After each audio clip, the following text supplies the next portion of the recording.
Hola, mis queridos amigos. Hoy vamos a hablar acerca de la economía como ciencia social. La economía como ciencia tiene un origen muy antiguo. La palabra deriva de los términos griegos oikos, que significa casa, y nomos, que significa regla. Así entendida en un primer momento como las reglas que existían para la administración de la casa. Posteriormente fue afianzándose y se convierte entonces se transforma y se asume como la ciencia que se encarga del estudio de la riqueza. En una primera etapa, la economía se ligó a la riqueza y las definiciones giraban en torno a este concepto. Y es el primero, Aristóteles, quien ya para el siglo IV a.C. va a relacionar la economía con la ciencia de la riqueza. Hay que destacar que en este primer momento la economía estaba ligada mucho más al estudio de la ética. Más adelante vamos a tener que la economía durante la Edad Media, específicamente durante el siglo V al siglo XV, ese estudio de la economía va a estar ligada a la visión religiosa.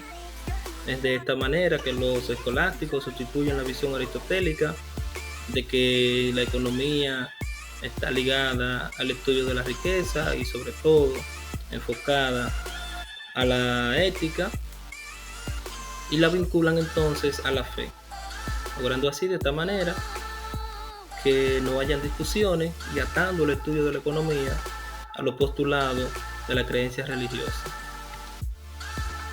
Vamos a tener también que más adelante, en la época que conocemos como la época moderna, la economía va a tener un impacto significativo y estará ligado más que al estudio de la fe, sino más bien al desarrollo mercantilista. La teoría económica se enfoca en el proteccionismo de Estado, la economía abandona lo ético, se da la utilización del método inductivo para el estudio de la economía y hace su aparición en esta etapa el término economía política, vinculándolo sobre todo al mercantilismo y al Estado-nación. Estado-nación que se van a fortalecer a partir del fortalecimiento de las monarquías y que va a tener mucho impacto también, sobre todo luego del inicio de la conquista de América, África y parte de Asia. Hay que destacar también que durante la llamada época moderna, la economía se asume como la ciencia de la administración del Estado para conseguir su engrandecimiento, sobre todo vinculado al mercantilismo que propugnaba por la protección de la economía en detrimento de los mercados liberales. Más adelante, a partir del siglo XVIII, cuando en el 1776 el propio título de la principal obra de Adam Smith, considerado como el padre de la ciencia económica, sigue girando en torno a la riqueza. Sin embargo, se postula una nueva ideología que defiende no el proteccionismo que propugnaba el mercantilismo, sino más bien la liberalización de los mercados. Vamos a tener también que durante el devenir histórico, la economía ha pasado por diferentes metodologías relacionadas también por las diferentes épocas, y tenemos entonces que la metodología de la economía se inicia formalmente con las manifestaciones escolásticas de los siglos XI al XV con Santo Tomás de Aquino. Como vimos ahorita, una metodología económica ligada a los preceptos religiosos, atada a la fe, atada al escolasticismo. Y más adelante entonces esa metodología mercantilista del siglo XIV, perdón, del siglo XVI al XVIII, donde se van a destacar autores como Colbert, Moon y Becher, tradujo un enfoque proteccionista de comprensión de la economía. Los mercantilistas aplicaron el método empírico realista se destaca la economía, se destaca la economía política, se reducía exclusivamente a un arte empírico, una lista de fórmulas prácticas para los gobernantes en defensa de los intereses nacionales contra otros intereses nacionales. No formularon leyes que expliquen el comportamiento económico y posteriormente lo controlen, sino más bien que se limitaron a establecer sugerencias y normas de conducta que entendían ellos eran las adecuadas para el mantenimiento del Estado-Nación mercantilista contra las amenazas de otros Estados-Nación. Sin embargo, se va a desarrollar más adelante en el siglo XVIII la metodología de la escuela fisiócrata. La fisiocracia se desarrolla durante el siglo XVIII, impulsada por Quesnay, que tradujo un esquema liberal de interpretación de la economía. Metodológicamente se indica que se trató de un conjunto de aportes que no llegaron a conformar un cuerpo teórico de análisis. Sin embargo, va a defender la liberalización de los mercados también, dejando que sea la misma dinámica de esto que fijen su política y no más bien el control del Estado, que bajo el modelo mercantilista se encargaba entonces de centralizar e impedir la libre circulación de la economía. Asimismo, también vamos a tener la metodología hipotético-deductiva.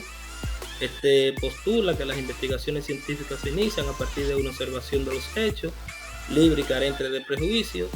Siguen con la formulación de leyes universales acerca de esos hechos por inferencia inductiva y finalmente llegan de nuevo por medio de la inducción a afirmaciones de generalidad aún mayor, conocida como teoría. La característica de este método es que emplea las reglas de inferencia lógica, al igual que la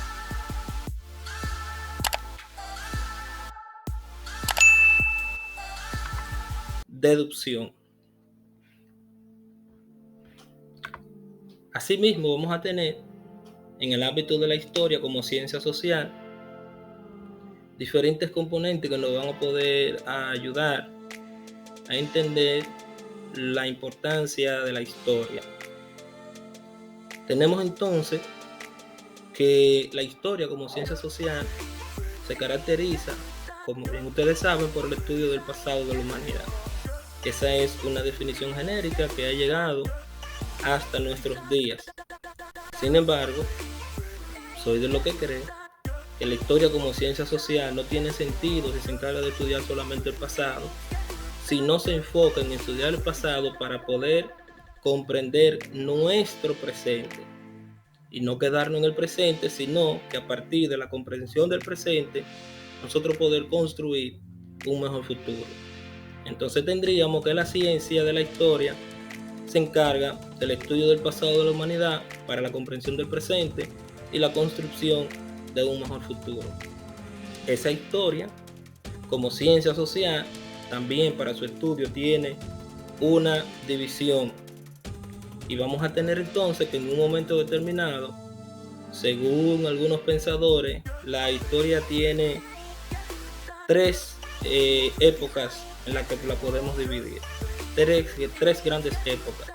Y tenemos la primera, que es la prehistoria, que va desde el inicio del desarrollo de la vida humana, anterior a la aparición de la escritura. También vamos a tener la protohistoria, que sería una época comprendida. Durante esta etapa el hombre comienza a hacer uso de los metales.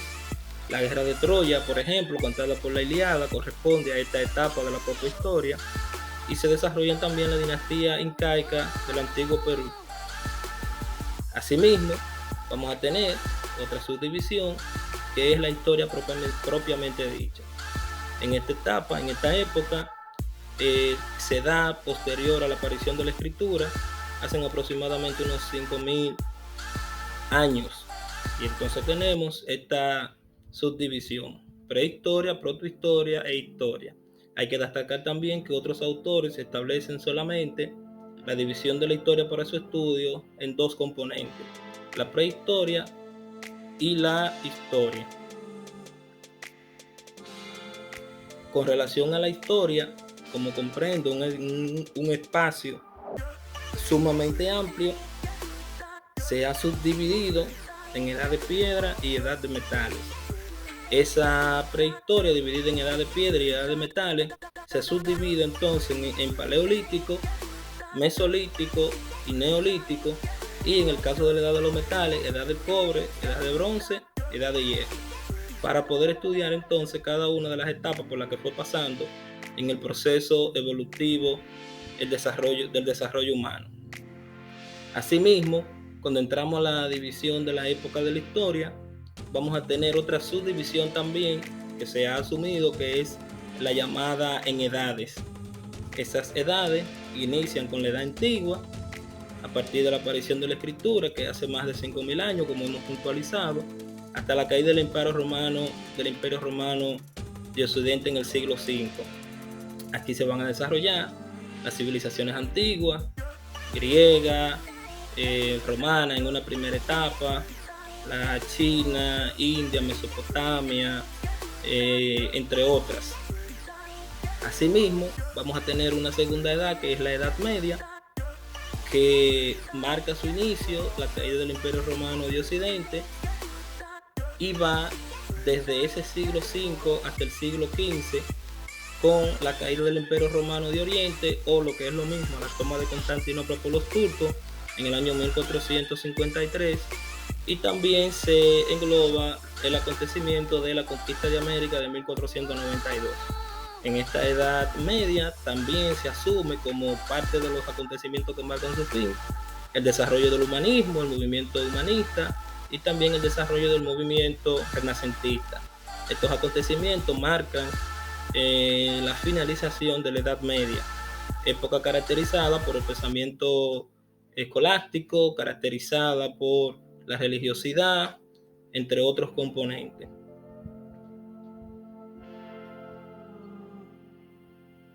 Luego vamos a tener la Edad Moderna. Esa Edad Moderna se da desde el siglo XV y terminaría entonces en el año 1789 con la Revolución Francesa.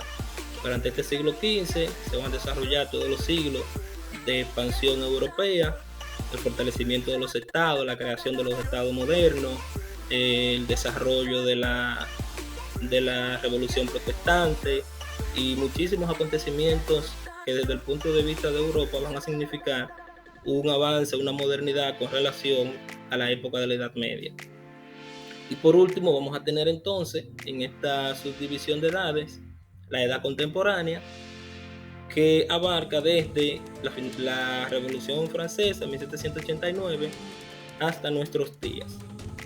Hay que destacar también que existe otra forma, otro método para la división de la historia, y esta se enfoca en el materialismo histórico, que analiza la división de la historia a partir de los modos de producción, planteando en un primer momento un modo de producción comunista o primitivo, donde no existen las clases sociales.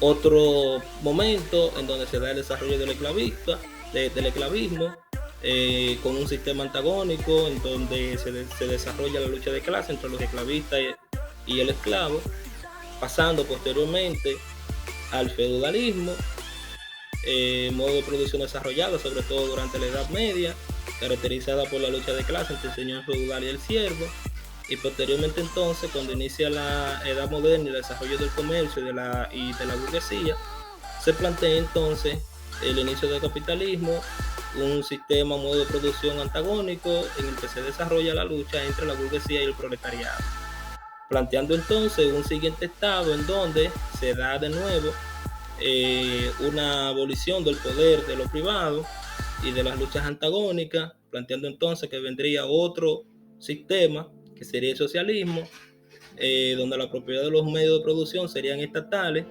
y entonces tendríamos los gobernantes, que sería el Estado, que repartiría las riquezas entre los gobernados, compuestos por el pueblo.